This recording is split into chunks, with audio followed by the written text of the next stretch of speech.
Michael, what's up? It's good to see you again.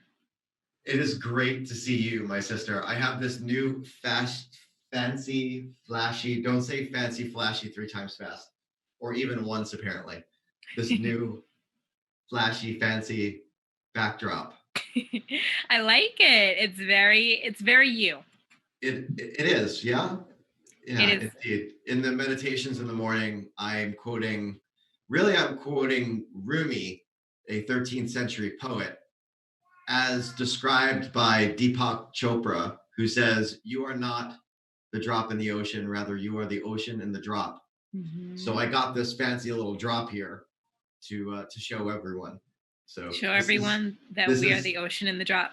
yes, this is you, this is me, this is all of us right here. We're all the ocean in the Oh, drop. Here we are. I See feel so that? special. Thanks. Yes, you are incredibly special. So Thank how you you so doing? much. I'm okay. I am okay. It's very hot outside. It is very hot outside. I think that what's been happening is the emergency has really just sort of like staying inside has really sort of like just changed the way that everything. It doesn't feel like now sometimes like or it does feel like now and now no longer has like July or September or it's like just happening, Yeah, it you just know? is. Absolutely. Yeah, it just is. And I think that maybe, maybe like just being in the now is that's where I want to be. So Hmm. I'm good. I'm good with that. I'm good with that. Yeah. So why don't you go ahead and tell everybody what we're getting into today? I am so excited to announce that we are interviewing today one of the young leaders of Staten Island. And so before talking about Brother Isaiah, the Young Leaders of Staten Island is a group of 10 young people who have shown up for, I think they would say their community, I would argue humanity, in the wake of this awakening that we're all experiencing. Some would, I think, even call it a reckoning. They have arrived at a moment to show their community that they can speak their truth in a very specific way. And Isaiah Buffong is one of those young leaders, lifelong Staten Islander, and it was in the interview he's going to mention or he mentioned St. Vincent's and I was like, whoa, I hadn't even thought of St. Vincent's in like since forever, lived everywhere, so he's had the full Staten Island experience. He's been around the block more than one time, and now he's marching up the block for all of us to understand what we all need to do to be better human beings and to understand what we are all collectively experiencing as as we not just talk about the racial divide in our country and on the globe, that we're actually making uh, meaningful progress in addressing Italy. So from PS 16 to IS 61 to McKee High School, and now to our little old podcast here as we're kicking it off, trying to figure out our own way in the world. Here we are with Isaiah Buffong. Let's get right into it. Let's do it. I saw the people there, the fire they had, the intensity. Where does the passion come from? What is the driving force? In our history, there's been times where if you lived in one neighborhood, you couldn't go to the other. To do right with your community, you're then a young leader right there. And the way that I was witnessing you all take care of one another was just miraculous to me. How has the climate of America right now affected you personally? What's up, everybody? My name is Robin Piper. I'm here with Michael DeVito, and we are back for another episode of Effective Expressions. Effective Expressions, for those of you who don't know, is a podcast where we highlight Staten Islanders and their stories. Today with us, we have up-and-coming Staten Island legend, Isaiah Buffong. Hi, everyone. How's everything? Hey. What? Hey, what is up, my dude? Before we even get started, so totally true that my sister Robin is saying up and coming legend.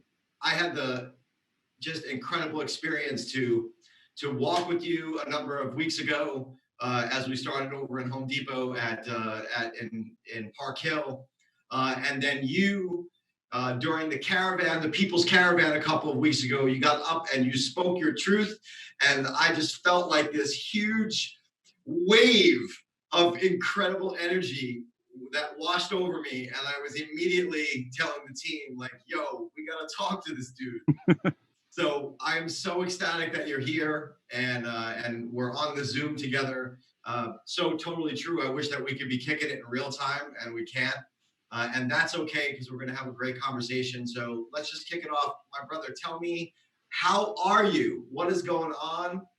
And how are things? Where are you at? So thanks for having me. How am I doing? It's a little stress. I'm going through a little bit of stress because it's the upcoming March going on. But I'm in a good place. I'm starting to benefit myself with health. I'm about to go on a workout actually after this, hopefully. And yeah, everything's been going really well. That's good to hear. So I'm glad to hear that you're doing some self-care, man, because you have been at it now for the better part of 2 months. You had shared in your conversation, and I dare say that it was a conversation when you were standing up on those steps. You were having a conversation with your community, and you had shared that if someone were to have asked you a year ago whether or not you would be part of this movement, and even maybe just a few weeks before it occurred, that you had never intended to be one of the individuals that would be part of the young leaders. Tell me about that, man. Share with our community what all that means to you, and just how you arrived in that space. Yeah, so you're right. I didn't think I was going to be in this position, the position I am right now. Before all this, my real goal and my objective, I want to do UFC. I was training kickboxing, jiu-jitsu. So, and that's what it became an alternate route to let out any stress, any lingering bad emotions I had. I was able to get it out through exercise. And once this happened and Corona, I couldn't train anymore. So being that was my escape to just feeling better, it was taken away from me. And then when George Floyd was murdered and we started with the protesting, all that upset, anger, and not anger, I wouldn't say anger because I'm not really an angry person, but all that upsetting feelings and just that aspect, it all came out in the marches. And I saw the people there the fire they had, the intensity that I felt we shared. And that's what kind of attracted me to be who I am right now. Right. So you had described the way that you were called to that microphone that first time, and you had described it almost as like an outer body experience. Yeah. yeah. Because it was during the first march when we went to the 120. My mentor right now, Ronti, he didn't know him at the time. I didn't know anyone there. Ronti just grabbed me and he was like, "Yeah, you're gonna speak."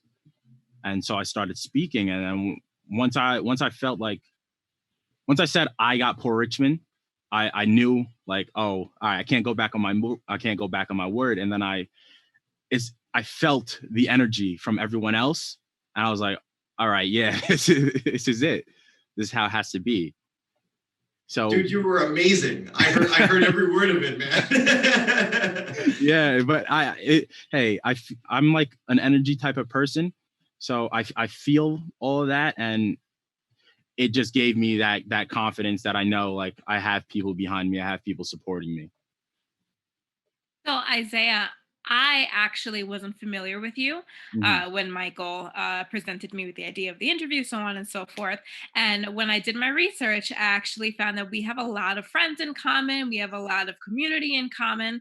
So I kind of want to know, where does the passion come from for all of these things that you're doing? Like, what is the driving force behind it?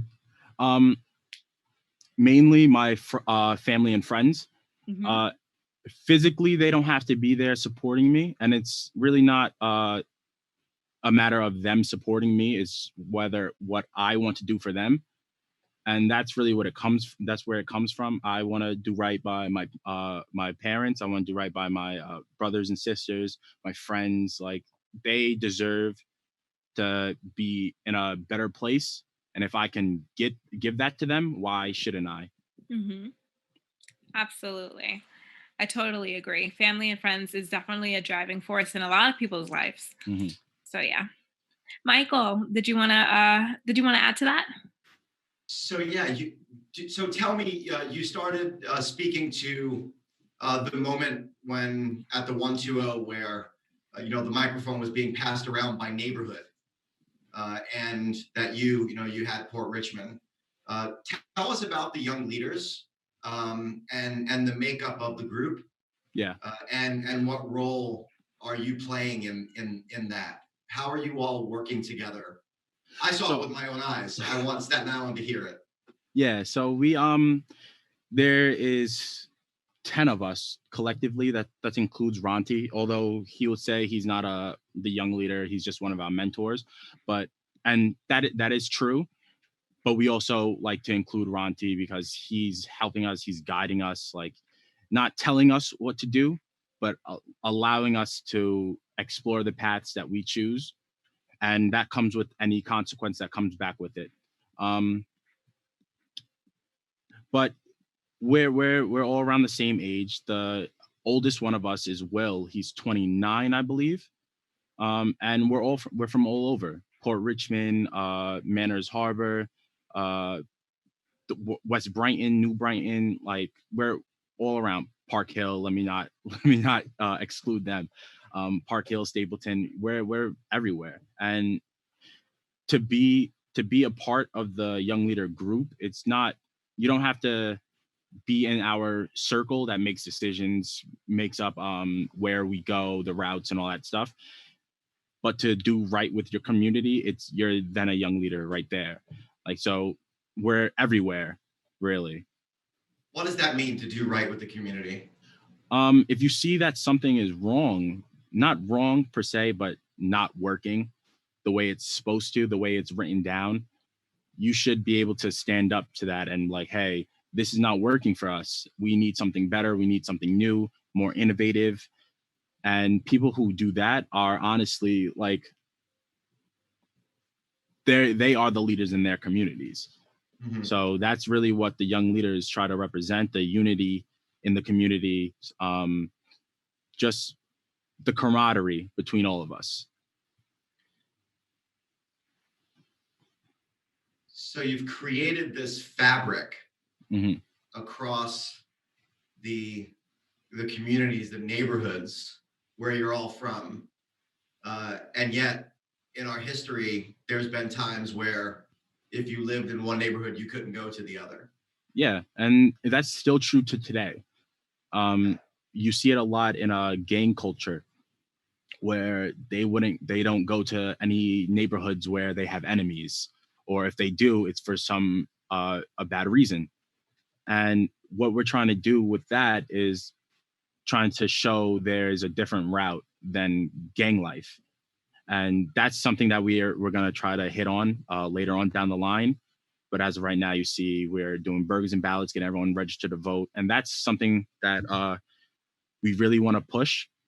That understanding the census, what that does for your community, allows the little kids to then get out of poverty or not end up in gang culture. And then registering to vote, that's important. If you're of the age, you go to vote. Those are the people who sign the bills for your community, you know? So we want to make sure everyone knows that, get them out there. And that's why we go neighborhood to neighborhood instead of a whole one big thing. Right. So just like, for our community, just so you know, the Burgers and Ballots efforts and the young leaders have just absolutely, like, they have registered more people in our neighborhoods than any walking group.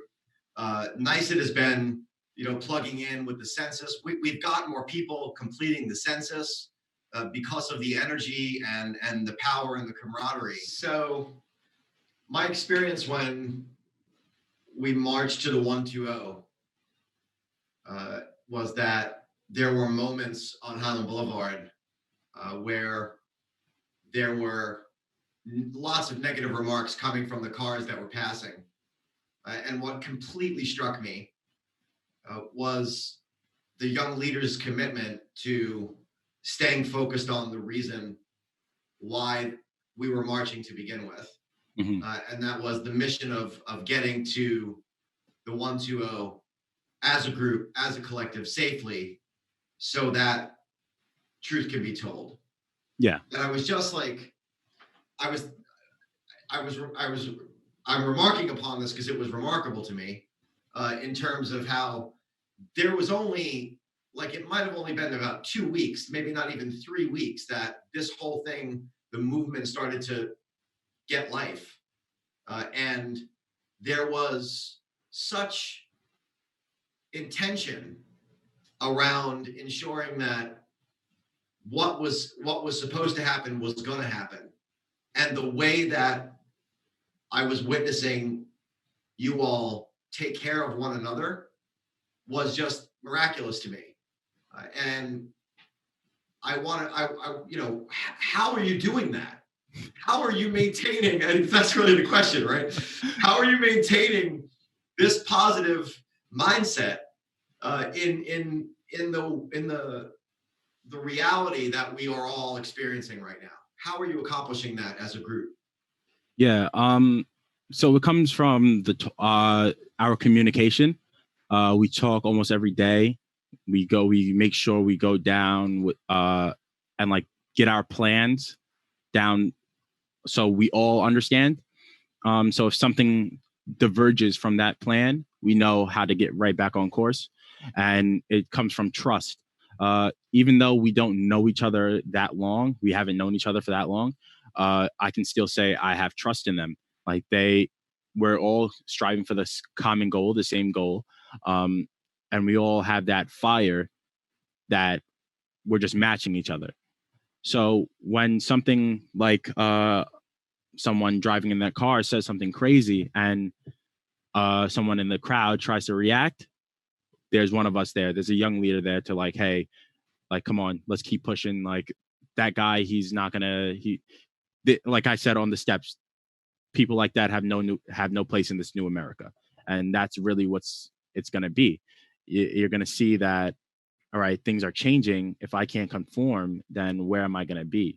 And that sounds a little harsh, but for the betterment of like everyone, I think that's the right way to put it. Yeah. Isaiah, you are such a well-spoken and intelligent young man. I want to know who some of your influences are. Uh, um, real life influences. I don't. Hey, I'm a shut-in. Really, I was on watching my anime. Played football. So real people, I don't know. I don't really know. That question is a little hard. But when it comes to my anime, the things I really like have passion for, there's a couple, but that's a little weird. No, it's not weird. Whatever influences you is what influences you. So I noticed that you kept clinging to real life, but if it's somebody that you've never met before, somebody Mm, that you admire in history, I mm. just want to know like what it is that's driving you, like what's influencing you. Well, then it wouldn't be a person. It would be a kind of way of being Hmm. where it's if like those the people who stand up for what's right, um, people with true resolve, like those are the people like that kind of gravitate towards me. Well, I gravitate towards them. Hmm. And to list them like by name, it's kind of like in a passing. So or maybe I read something and like I could kind of feel what's what that what it's trying to convey to me. Hmm. And if I can really latch onto that, then I really latch onto that. I have in my my notepad a couple things that I've written down over like the past couple of weeks, things that I've seen on YouTube, or I something that I heard that really like clicked with me. And it's like change your frequency, become a quantum human, feel the vibrations, right? And that sounds a little out there, but it got me. Like if I'm mad, upset, that energy goes out into the world. It People start feeling that. So then I'm affecting other people unintentionally. So if I can become true to myself, become like s- stay firm in my resolve, that would then gravitate to other people. That energy will gravitate to other people, and they will feel as resolved as I do. You know, and that's really where also anime comes into play, because you know how they are. It's resolve, resolve, resolve. Hmm. I think you have such a great self care routine. I think that your whole mantra is what I strive to be like one day. Do you want to tell me about your Sandy Ground efforts? So yeah, we just got in contact with Sandy Grounds, and that's how we put together this march. We wanted to march the Underground Railroad. So when that passes through Staten Island, which when we were talking about it, not much people knew, but a lot of people did know about Sandy Ground. So they knew it was there. They just didn't know what it was there for. Um, so we're trying to raise awareness for Sandy Grounds because it's kind of underfunded right now. It's not getting the attention it really deserves. Um, and that's part of what this march is. A big part actually is to bring more awareness there, bring more funding there, so that it doesn't have to go where we don't know about it any like for another decade or so, and then comes back. Oh, this place is just run down. Why would anyone care about it? You know. So, for the people that don't know about Sandy Ground, would you want to elaborate just a little bit? So it's the oldest black settlement in America. So I believe it was came to being in 1955. I'm not sure on that date, but again, first black settlement in America. I believe they had schools, a whole community. Um, there were doctors coming out of Sandy Grounds, teachers coming out of Sandy Grounds, and it was a really great place to be a freed black. Um, we They had oysters, they were oyster farmers, and we grew strawberries. I go around a lot telling people like, hey, do you know Staten Island was known for their strawberries? And everyone's, oh, no, no, no. And then I show them and they're like, oh, I didn't know that. I'm like, yeah. But so yeah, they were known for their strawberries because the ground was so sandy. And that's really one of the only crops that could grow is the strawberry. But with redlining and stopping everyone from oystering, everyone left. So there's still one family there or couple. Again, not really sure on that, but still residents there. And we really just want to bring that community back to where it was, not kick anyone out, but bring that culture back. Okay. Awesome. Awesome. So earlier, just a moment ago, you were describing this energy Hmm. and the awareness that I'm feeling that from you. I felt it 3 times now, 120 at the church. And just now, as you were talking, I was like, now I see, now I don't see, I feel. Yeah. So you're describing the manner in which you've, lived your life up until this moment where you take this incredible leap into the middle of it all, because that's where you are right now. You're in the middle of it all. And yet you come from a place where it sounds to me, and I'd like to hear more about this, that you've been living and sort of contextualizing your life around emotion and feeling. Hmm. Um, that's some meta-human stuff right there, bro. Like what we need to do is, we need to raise everyone's state of consciousness. Definitely. Get everyone thinking about how to be better human beings.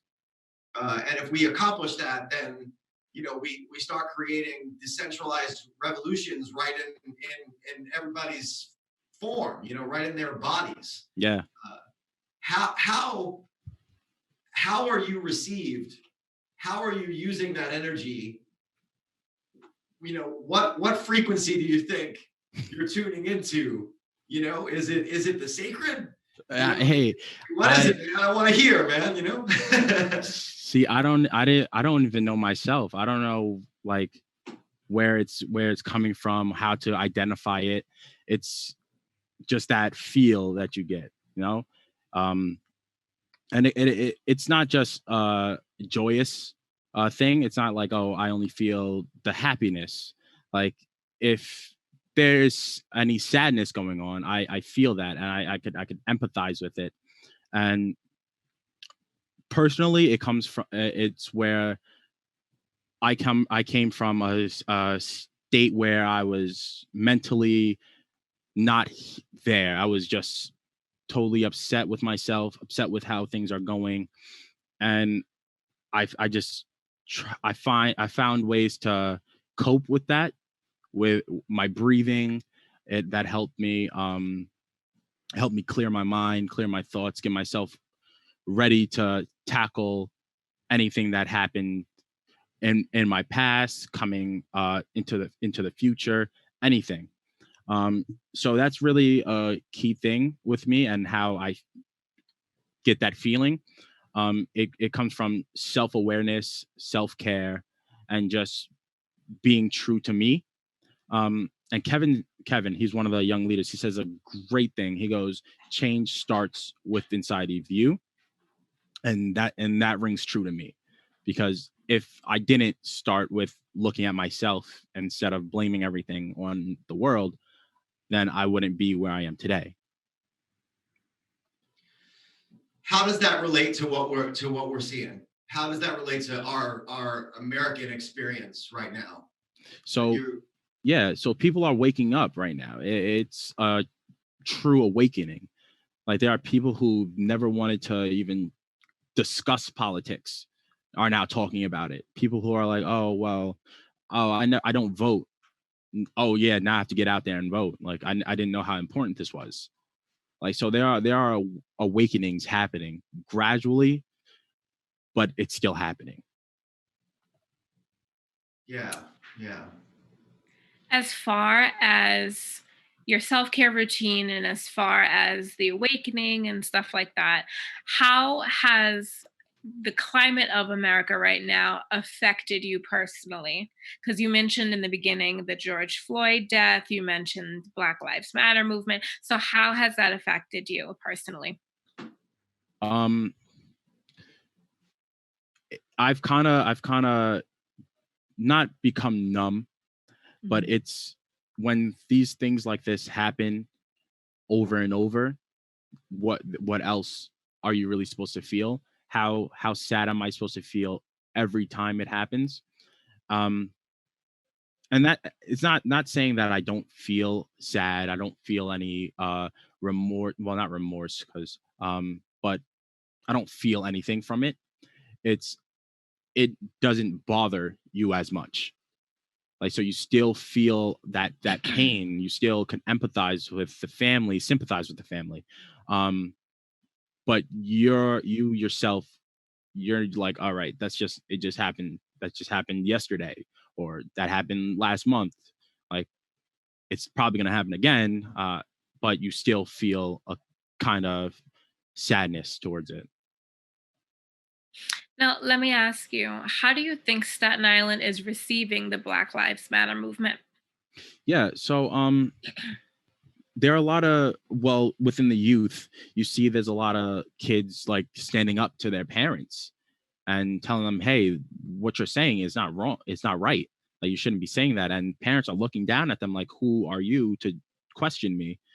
Like, leave the house, don't talk to me, like you're not my child anymore.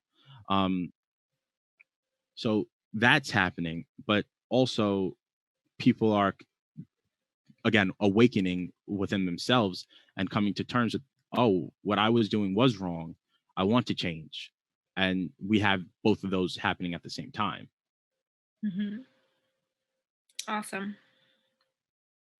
So, how do we arrive at a place where we can have dialogue and we can use the energy, the positivity, the the simple uh, the simple way in which you're describing this, because it doesn't need to be complicated, right? Not at all. It doesn't need to be, right? We complicate it, and you're bringing this simplicity to something that has been plaguing the entire planet for generations. Yeah. How do we have better dialogue? How do we show up um when, go ahead, continue. I'm just going to say, when connecting to what you're doing, like what do you want people, how do you want people to show up? And I guess I'm thinking about this from the perspective of, you just you talked us through how you've found your center Hmm. through breathing. You had mentioned, the UFC before, individual sports, and the way that you become self-reliant and self-disciplined. And so you're describing this inwardness, and then you're coming out of it with this energy. And I would hope, I'm certain, as I'm watching things, that that's so attractive to those that have been feeling like they didn't have the power or didn't have a way to connect. Yeah. So how do we do that with everybody, man? How do we get um everybody to the table?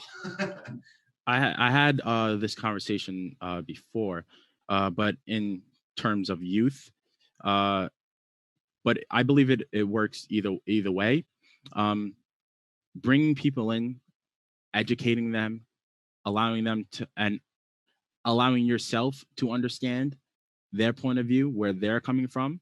It allows you to then open yourself up to different solutions. um and nothing's ever cut and dry. There's no just black and white, right? So maybe what I'm saying, that it might come off simple, but there might be intricate pieces that we're gonna have to fill in. But I would think more open dialogue, truly trying to understand, is the way forward. Yeah, yeah. And understanding yourself. When you, like, if you aren't resolute with yourself, then I don't believe you can go out and then change the world. Really, I'm not. That's something I'm not saying I can do either. Um, but again, if you're not really resolute with yourself, there's nothing you can really do to. You can't influence someone if you're not doing that same thing. Like, don't preach to the choir. Mhm. Preach to the choir. Is that the right saying? I see where you're going with it. Yeah, Hmm. yeah, yeah. like what's good for the goose isn't good for the gander, man. Like, if you're not actually going to walk it, Yeah, then you shouldn't be the one yeah, speaking it, right? yeah. So if I wrote a self-help book, but I don't help myself, like Mm. how do you really take my information? Like, do you really take my advice? Yeah, I bet you though there's so many self-help books out there that were written by people that just don't follow their own advice. That's why we have so many of them. Yeah, indeed, Mhm. indeed. Oscar Wilde, Oscar Wilde, the playwright, he once said he said that he gives away all of his good advice because he has no use of it of Uh, his own. So indeed, indeed. Tell us about um, how this is going to go on the first this Mhm. March. Who are you expecting? How many people are you expecting? Yeah. What are you So thinking, man? we were talking. The team and I were talking. We're shooting for 1,000 plus. Um, we have medics. We have ambulance, uh, porta potties. And we really wanted to uh, bring the safety. We didn't want anyone like fainting, so we have a lot of waters, uh, things you can eat, uh, and we're trying to reach out to other people and stores along the way to, hey, we're coming down this way. There's gonna be a lot of us. If you guys would like to help, we're not gonna say no. You know, Yeah, sure, sure, sure. it's gonna be a 4 hour march. Actually, it's really long, the longest one to date, and the fact that we're following the path of the Underground Railroad, I'm not actually like step by step, but the general path. Um, I feel empowered. My team truly feels empowered, and that's really what we kind of want to get everyone there at first. So 12, we're gonna try to really tell everyone, hey, this is a part of the Staten Island history, your history. Like, truly understand it, like embrace it, and that's kind of what I've been doing for the past month or so as we've been trying to plan it. I've been truly trying to just embrace it, understand that like these are my ancestors. They walked this path. Like, people who have died on this path. Like, let me truly like understand and reflect on what I'm here to do. It's almost like a self-help book if you think Hopefully about this it, one works. right? I mean, I hear you speak to, recapturing your history, Hmm. history that, as we know in our country, of Black folks in our country, that it's been taken from you, and you're taking it back, Yeah. and walking that path in a way that just says, this is us, this is who we are, Yeah. right? How do we support that? Like, what can the community do? I know that you mentioned business owners, and how do people, like, we'll make sure that we get all that in our notes. This conversation isn't over by any means, but we'll make sure that we happen to be arrived at this moment. Yeah. Tell people how they can get, reach out and make donations, and get connected. Yeah. So uh to stay connected with us, we have our email. It's the we have a new email actually. We just redid it. Young leaders of Staten Island at gmail.com. We have our Instagram at what is it? Young leaders underscore SI. Um Facebook group by Young Leaders. We have a Twitter, Young Leaders of Staten Island. So we're kind of staying savvy to uh, social media, since we are young people, since we know how to do that with our phones. Like, we're staying there. Um, but we want to try to reach out to the broader audience. That's why we still have our email. That's why we do that like that. Um, donations. We have a GoFundMe, uh, and really stay in contact is just simply shooting us a DM or shooting us an email. posting in our Facebook group. Um, so it's really easy to get connected with us. Right. We don't turn anyone away. If we can't use your help just then, we'll let you know, hey, like we'll love to keep working with you. We can't use your help right now, but in the future, please stay connected or something like that. We never want to show like, oh, we're the young leaders, we're on top. Like from the beginning, it was the community. We're helping them. We want you guys to work with us, and that's how we're gonna move going further. So I've heard about this incredible energy around the way that uh, some of the community members of True to Life. Hmm. You mentioned Ronti a couple of times in terms of you all just sort of naturally, uh, or maybe not naturally, because I don't know that it's natural for young people to accept advice from older people. I think it's often when we think of rebels, right? You think rebel without a cause is not Yeah. a 50-year-old person, right? Uh, and and I've heard about the way that you all have connected with each other, and that there's this mutual, understanding and learning, where it almost feels like, who's mentoring who here. How is that making you feel as a young person being, jumping into this? um I feel confident in myself and my team. So I don't feel like I can get steered off my path. Um, Again, with how resolute I feel, how resolute my team is, I don't think we can get swayed either which way. So if we don't want to go with that, we don't go with that. And talking, talking in person also like really like solidifies that. So Mm. if one of the old heads comes and they try to spit some game to us, and like we can come to them with how strong our words are, they'll get like, oh, I didn't know you were like that. I didn't know you that smart. You're just a kid. But we carry ourselves in a different way.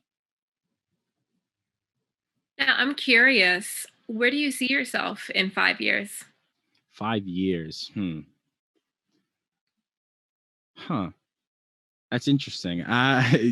Ever since this happened, it's changed. Like if you said it's a couple months ago, I would have said in the UFC. But right now, 5 years. Huh. That stumped me. But probably doing something with the community. Uh, Hopefully, Staten Island had changed by that time, and I don't need to be doing all this work. And then I could probably be in the UFC. But um, if that doesn't change, then I guess still doing what I'm doing with a little more pressure.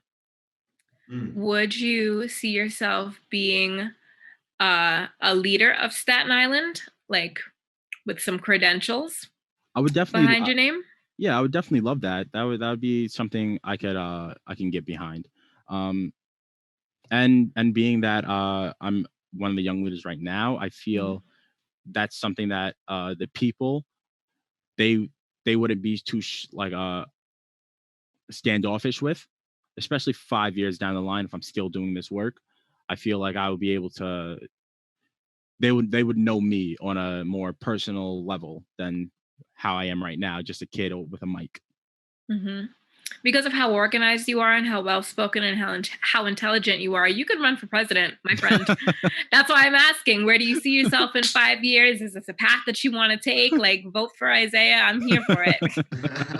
Thank I'm you, here thank you, for it. thank you. So, you mentioned, just in that last little bit of an answer there, you were mentioning trust. And you talked earlier to, I don't think that you have once referred to yourself in the I Hmm. when talking about this. It has been only team. And you know, we as a country, obviously, we have been here before, where we've, experienced this, intense racial divide, Yeah. and we're witnessing now so many young people, and I wasn't around for the last go round, and yet, I think that history has shown us that young people did move, things. Hmm. To me, it feels like your generation, your team, is operating. I had used the term before, vibration. You're all vibrating on a way different frequency than maybe any other generation has ever. Yeah. And I think that, if there's hope for humanity in actually being able to get to a place where we can really start meaningfully addressing the mental models that we have around race and class, and how our systems are oppressive. Uh, how does the team address that? How does your energy, your focus as a young person, what is it about this generation that you think is more open now than ever, as you had said before, pushing back maybe more than ever? Yeah. So I contributed to social media, and how technology has grown in such a short span of time. Um, it's kind of the downfall to all of it, where if I didn't have a camera, maybe you wouldn't have seen the George Floyd incident, or any other things that you can that has been recorded. It would have never been here. Or oh, that's a hoax, that's not real, photoshopped or something. Well, we have Photoshop now. And how advanced even Photoshop is, you can tell, all right, yeah, that's Photoshop. Like, so with technology and how savvy the young generation is, we know how to navigate that world, and with that we reach a broader audience.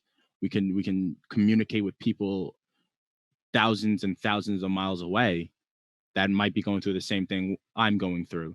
And now I have that connection to then work from here. I can, by also helping something that's going on out there. Mm. So it's like the dam is breaking. Yeah. Yeah.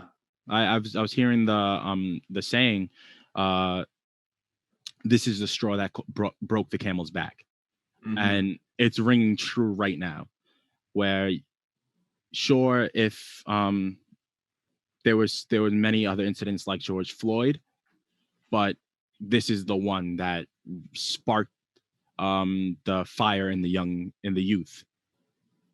It sparked a revolution. Yeah. That's exactly what it did. Yeah.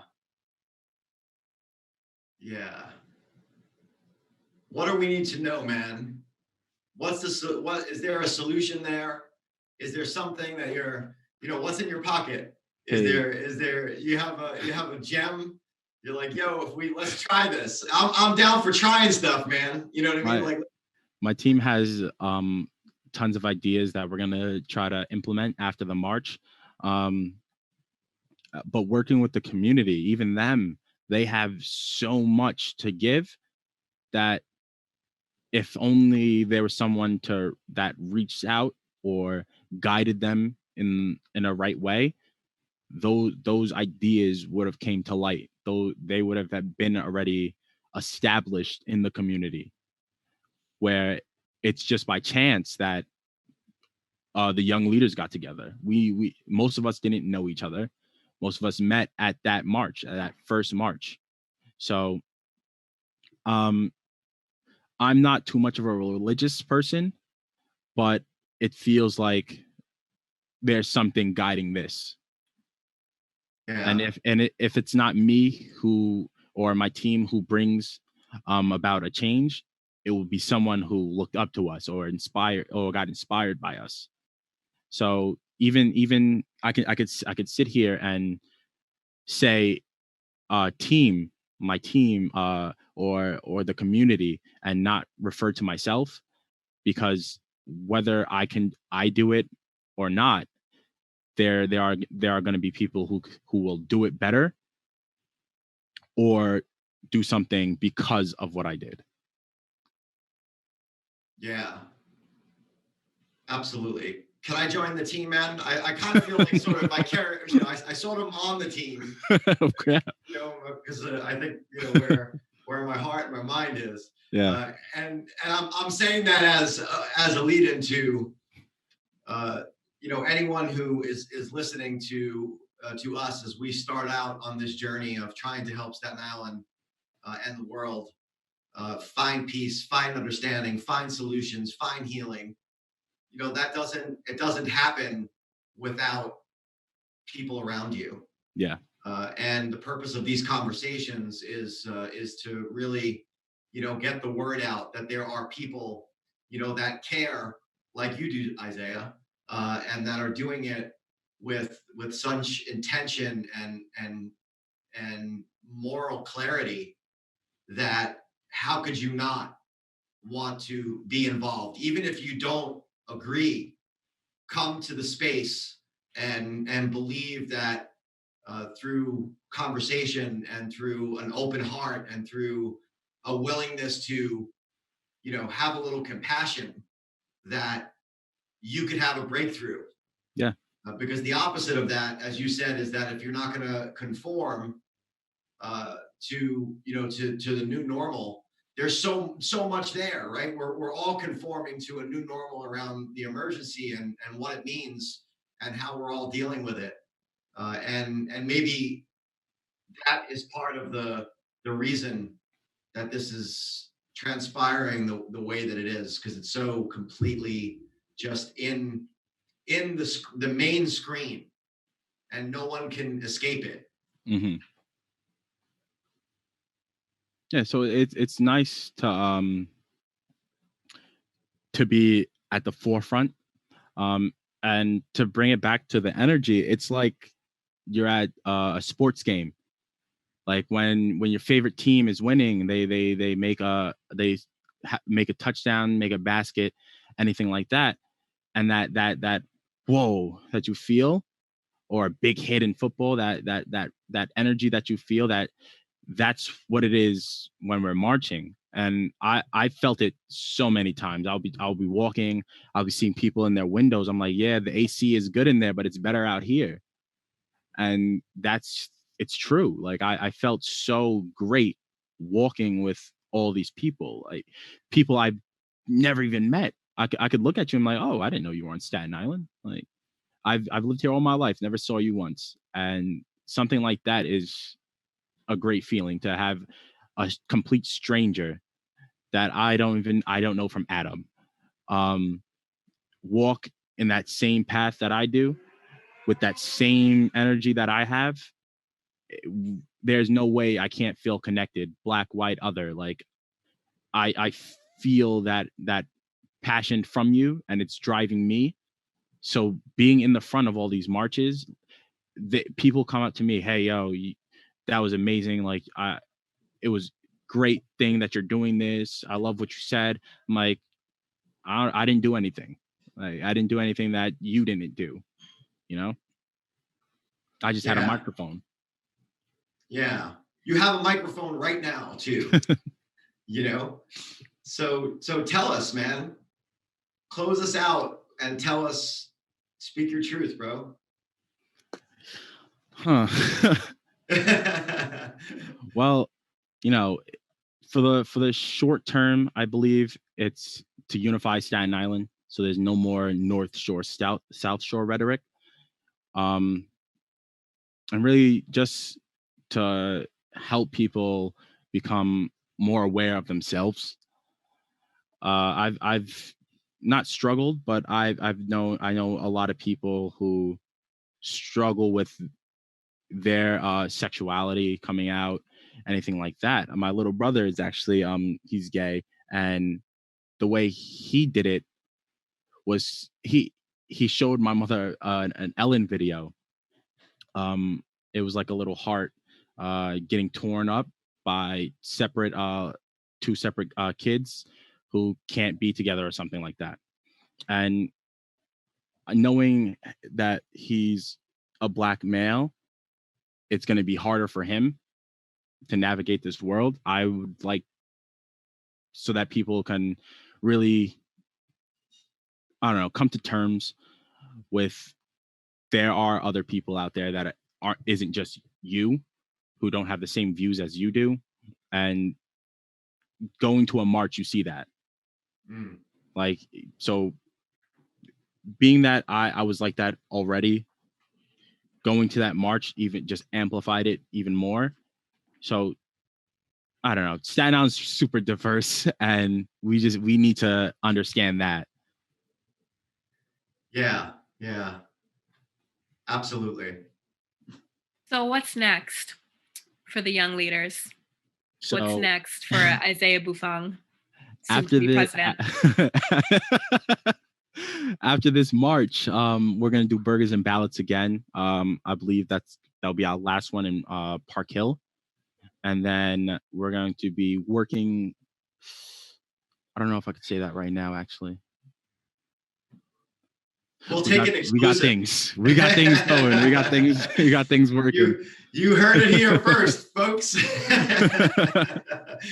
Absolutely. Yes, indeed, indeed. Well, I am certain that this is just the beginning for someone who is arriving for his first rodeo with an incredible outlook on trying to do his best to raise awareness around the human spirit. And then if we can do that, then man, we've really kicked the can down the road. And if there's anything that I can do personally, my brother, you have my number. Yeah. You reach out to me, and I will be there. No doubt about it.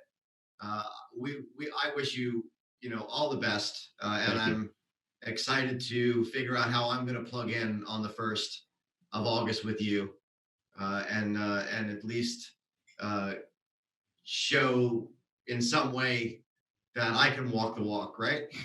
And I'm ready for that, man, for sure.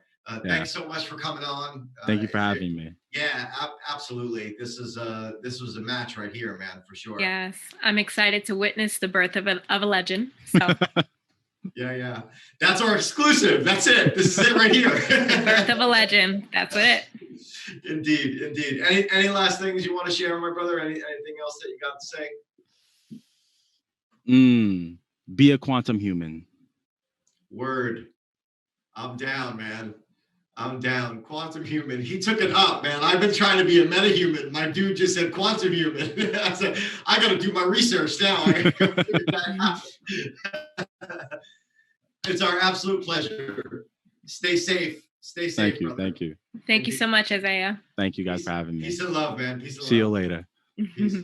Wow. That was awesome to talk to a young leader who is so intelligent and eloquent, and someone who really has a passion for their community and where they're going and other things of that nature. I think Isaiah is definitely going places. I think, like I said previously, Isaiah for president. So what are your thoughts, Michael?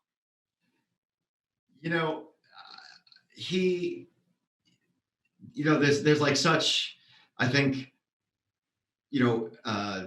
I don't even know how you want to describe when people try to make things so much more complicated than they actually are. Mm-hmm. And what I'm so struck with and kind of riding the wave on is that he is speaking to how it doesn't need to be that hard. It actually is pretty simple. Just be honest about who you are, and show up and be present and be open. And I think that he just cracks the nut open on, why are we making it so hard?